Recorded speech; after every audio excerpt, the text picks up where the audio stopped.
Central దర్యాప్తు సంస్థ, మరో స్టేట్ దర్యాప్తు సంస్థ, 2 దర్యాప్తు సంస్థలు కలిసి ప్రాంతీయ పార్టీలో ఉన్న బీఆర్ఎస్ పార్టీ వర్కింగ్ ప్రెసిడెంట్ పైన 2 కేసులు పెట్టాం. అటు ఈడీ కావచ్చు, ఏసీబీ కావచ్చు. ప్రాంతీయ పార్టీ వీటి వల్ల ఏమైనా ఇబ్బంది పడుతుందా మీ కార్యకర్తలకు, మీలాంటి నాయకులు? ఒకటండి, ఇటువంటి కేసెస్ పెట్టి మీరు అన్నట్లు ప్రాంతీయ పార్టీలనే కావచ్చు, లేకపోతే ఎవరైతే ప్రశ్నిస్తున్నారో వాళ్ళందరినీ సప్రెస్ చేయాలనే ఒక వ్యూహం ఖచ్చితంగా అధికార పార్టీలలో ఉంటుంది. మనం దేశవ్యాప్తంగా బీజేపీ గవర్నమెంట్ యొక్క వ్యవహార శైలి కూడా చూసినాం. ఎక్కడెక్కడైతే ప్రాంతీయ పార్టీలు అధికారంలో, గతంలో మేము అధికారంలో ఉన్నప్పుడు పెట్టినటువంటి కేసులు మనం చూసాం. వాళ్ళు ఢిల్లీలో కేజ్రీవాల్ లాంటి వాళ్ళ యొక్క ఇష్యూస్ చూస్తూ ఉన్నాం. సో బీజేపీ నేషనల్ వైడ్ ఈడీని, సిబిఐని, ఐటీని వాడుకోవడం, దాని ద్వారా ఎవరైతే వాళ్ళని ప్రశ్నిస్తున్నారో వాళ్ళ యొక్క అప్రజాస్వామిక విధానాలను కానివ్వండి, చెప్పిన హామీలు అమలు చేయకపోయే విషయాలు కానివ్వండి, ఇవన్నీ కూడా ప్రజలను తప్పుదో పట్టించే విధానాలను ప్రశ్నిస్తున్నారో వాళ్ళను వేధింపులకు గురి చేస్తూ ఉన్నారు. ఇక్కడ రేవంత్ రెడ్డి ప్రభుత్వం ఇవాళ పెట్టినటువంటి ఇది ఒక హాస్యాస్పదమైనటువంటి కేసు. బేసికలీ గతంలో కూడా చాలా క్లియర్గా చెప్పాం. ఇక్కడ ఆయన ఏసీబీని, మిగతా వింగ్స్ని వాడుతూ ఉన్నాడు. సరే, ఏసీబీ కేసు పెట్టింది కాబట్టి ఈ కేసులో ఈడీ కూడా ఒక ఈసీఐఆర్ నమోదు చేసి దర్యాప్తు చేస్తూ ఉన్నారు. ఏదైనా కానీ ఫార్ములా ఈ రేస్ సంబంధించి పదే పదే మేము చెప్తా ఉన్నాం, దీంట్లో అవినీతి లేదు, కానీ అవినీతి నిరోధక శాఖ ద్వారా కేసు పెట్టారు. దీంట్లో ఎక్కడ కూడా డబ్బు మిస్అప్రాప్రియేట్, అంటే ఎక్కడ కూడా అవకతవకలు, దీంట్లో నిధుల చెల్లింపులో కానీ వినియోగంలో అవకతవకలు జరగలేదు. ఏ కంపెనీకి అయితే, ఏ కార్ రేసింగ్ కంపెనీకి అయితే డబ్బులు వెళ్ళాలని చెప్పినారో ఆ డబ్బులు అక్కడికి పోయినాయి, వాళ్ళ దగ్గర ఉన్నాయి. కానీ ప్రభుత్వం ఉద్దేశపూర్వకంగా ఆ తర్వాత ఆ రేస్ను రద్దు చేసి చెల్లించినటువంటి డబ్బుని ఉద్దేశపూర్వకంగా అవినీతి చేయడానికే చేశారనే ఒక ప్రయత్నం వాళ్ళు చేస్తూ ఉన్నారు, ఆ విధంగా చూపెట్టడం కోసం. దీంట్లో ఈ రాష్ట్ర ప్రభుత్వం రేపొద్దున ప్రజల ముందు దోషిగా నిలబడక తప్పదు.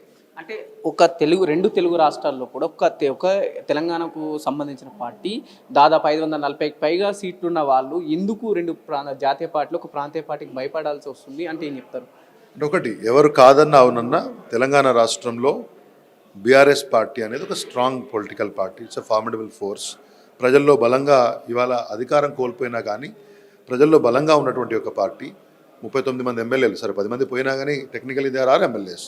కాబట్టి రాష్ట్ర వ్యాప్తంగా పంచాయతీ నుంచి పార్లమెంట్ వరకు పూర్తి స్థాయిలో బలంగా ఉన్నటువంటి ఒక పార్టీ. ప్రతిరోజు పొలిటికల్ ప్రెషర్స్కి తట్టుకుని ఇటు రాష్ట్రంలో ఉన్నటువంటి కాంగ్రెస్ అధికార పార్టీ, అదొక జాతీయ పార్టీ, జాతీయ స్థాయిలో ఉన్నటువంటి బీజేపీని, ఈ 2 పార్టీలని సమానంగా ఎదుర్కొనే శక్తి, ఆ సమర్థత, అటువంటి నాయకత్వం ఉన్నటువంటి పార్టీ. కాబట్టి somehow they wanted to suppresses. కాబట్టి బీఆర్ఎస్ని అడ్డు తొలగించుకుంటే మేము ఇక్కడ అధికారం వెళ్తామనే ఒక ఆలోచన విధానంలో ఉన్నారు. అది వాళ్ళ యొక్క కలలు కాక తప్పదు. ఎందుకంటే నేను ముందే చెప్పాను, కేసీఆర్ గారి యొక్క నాయకత్వంలో ఈ 25 సంవత్సరాల ఈ పార్టీ ప్రస్థానంలో, పోయిన 10 సంవత్సరాల గవర్నమెంట్ నడిపించే సందర్భంలో అనేక మంది బ్రహ్మాండమైన నాయకులు ఈ పార్టీలో తయారయ్యారు, పంచాయతీ నుంచి పార్లమెంట్ వరకు. కాబట్టి ఈ నాయకత్వాన్ని కొదవలేనటువంటి పార్టీలో, లేకపోతే ప్రశ్నించడానికి కొదవలేనటువంటి ఒక పార్టీలో మీరు ఏదో రకంగా భయపెట్టి, లేకపోతే ఉద్దేశపూర్వకమైన వేధింపులకు గురి చేసి ఏదో చేస్తాము, పార్టీని లేకుండా చేస్తాము, భయపెడతామనుకుంటే అది అయ్యే పని కాదు. ఎటువంటి కేసులు పెట్టినా మీరు చూస్తూ ఉన్నారు, సంవత్సరం నుంచి సోషల్ మీడియా కార్యకర్తల నుంచి మొదలుపెట్టి వివిధ నాయకుల వరకు ఏ వేధింపులకు కూడా తలగొకుండా పనిచేస్తూ వస్తూ ఉన్నారు. కాబట్టి జాతీయ పార్టీల ప్రయత్నాలు వాళ్ళు చేస్తారు, చిల్లర ప్రయత్నాలు, కానీ బీఆర్ఎస్ లొంగే అవకాశం ఉండదు. That's what. మీరు జాతీయ స్థాయిలో బీజేపీ ప్రస్తుత అధ్యక్షుడు జేపీ నడ్డా గారు మాట్లాడినా, చాలాసార్లు అమిత్ షా గారు మాట్లాడినా ఈ దేశంలో ప్రాంతీయ పార్టీలు అవసరం లేదని చెప్తూ ఉంటారు. కానీ ఎన్డీఏలో వాళ్ళ గవర్నమెంట్ బీజేపీ గవర్నమెంట్ కాదు, they are running an NDA government. అపోజిషన్లో నుండి యూపీఏలో కాంగ్రెస్ పార్టీ, అంటే ఇప్పుడు ఇండియా అలయన్స్ అంటున్నారు, అంతకుముందు యూపీఏ ఉండే. ఇండియా అలయన్స్లో ఉన్నది మెజారిటీ మీకు ప్రాంతీయ పార్టీలు ఉన్నాయి. ప్రాంతీయ పార్టీల యొక్క మద్దతు లేని మీ యొక్క మనుగడ లేదు. అవన్నీ కూడా పెద్ద సైజు ప్రాంతీయ పార్టీలకి ఈ 2 పార్టీలు వాళ్ళు నడుస్తూ ఉన్నాయి దేశవ్యాప్తంగా. అబ్సల్యూట్లీ.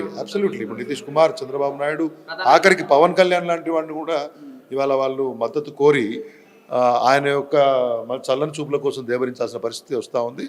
గతంలో కంటే ఇప్పుడు ఎట్లా బిహేవ్ చేస్తున్నారు ప్రధానమంత్రి గారు కూడా మనం చూస్తూ ఉన్నాం.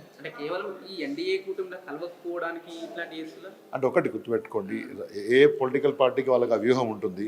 ఒకటి, ఇక్కడ స్వతంత్రంగా పోయిన ఎన్నికల సమయంలో, పోయిన పార్లమెంట్ ఎన్నికలు అనుకోండి, మన అసెంబ్లీ ఎలక్షన్స్ అనుకోండి, పోయిన 5 ఇయర్స్లో కూడా అన్ని సందర్భాల్లో కాంగ్రెస్కి బీజేపీకి సమాన దూరం పాటిస్తామని చెప్పాం. కేసీఆర్ గారి నేతృత్వంలో జాతీయ స్థాయిలో వీళ్ళను ఎక్కడెక్కడ వాళ్ళ అవకతవకలనే ప్రశ్నిస్తామని చెప్పాం. ఖచ్చితంగా అవన్నీ కూడా వాళ్ళకి కడుపుమంటగా ఉంటుంది, వాళ్ళకు ఖచ్చితంగా దాన్ని బాధ కలిగిస్తుంది. కాబట్టి ఒక విష ప్రచారం చేయడము, కేసుల పాలు చేయడము, ఇంకా ఇబ్బంది పడే ప్రయత్నం చేస్తారు. This will continue. ఇవాళ అయిపోతుందని నేను అనుకోవట్లేదు. వాళ్ళు ఏం చేసినా కానీ ఓ పార్టీని అంతర్ధానం చేయడము, పార్టీని లేకుండా చేయడం అనేది వాళ్ళతో అయ్యే పని కాదు. అంటే రెండు అధికారంలో ఉన్న పార్టీలు, ఒకటి సెంట్రల్లో ఒకటి స్టేట్లో, ఎప్పుడు చూసినా కేసీఆర్ ఎప్పుడు బయటకు వస్తాడు, కేసీఆర్ ఎప్పుడు బయటకు వస్తారని ఒక ఆ విధానాన్ని తీసుకొస్తున్నారు. ఇన్ కేస్ కేసీఆర్ బయటకు వస్తే ఏ విధంగా ఉండబోతుంది, ఏ విధంగా కేసీఆర్ ప్రశ్నిస్తాడంటే ఏం చెప్తాడు? ఇప్పుడు ప్రతి పార్టీకి ఒక వ్యూహం ఉంటుంది రాజకీయ పరంగా. అది ఇతర పక్షాల మీద పోరాడడం కానీ, రాజకీయ పరమైనటువంటి అంశాలను ఎదుర్కోవడం కానీ. కేసీఆర్ గారు ఎప్పుడు బయటికి రావాలనేది కాంగ్రెస్ నుండి బీజేపీ నిర్ణయించవు కదా. వారికి సుదీర్ఘమైనటువంటి రాజకీయ అనుభవం ఉన్న నేతగా, ఈ రాష్ట్ర రాజకీయాలుగా, జాతీయ రాజకీయాల మీద పూర్తి స్థాయి పట్టున్న నేతగా ఎప్పుడు వారి యొక్క ప్రజెన్స్ ఉండాలి, ఏ అంశాల మీద మాట్లాడాలనే విషయం వారు నిర్ణయించుకుంటారు. దానికి అనుగుణంగా వారి కార్యాచరణ ఉంటుంది. అది కాంగ్రెస్ బీజేపీ చెప్తే కాదు. మేము వారి యొక్క మార్గదర్శనంలో మన దగ్గర ఉన్నటువంటి వర్కింగ్ ప్రెసిడెంట్ కేటీఆర్ గారి దగ్గర నుంచి మొదలుపెట్టి సాధారణ కార్యకర్త వరకు పార్టీ వారి యొక్క నిర్దేశత్వం ప్రకారం నడుస్తూ ఉంటుంది. కాంగ్రెస్ పార్టీ యొక్క ప్రభుత్వం ఏదైతే చెప్పి చేయని అంశాలు ఉన్నాయో వాటి మీద పోరాటం నడుస్తూ ఉంటుంది.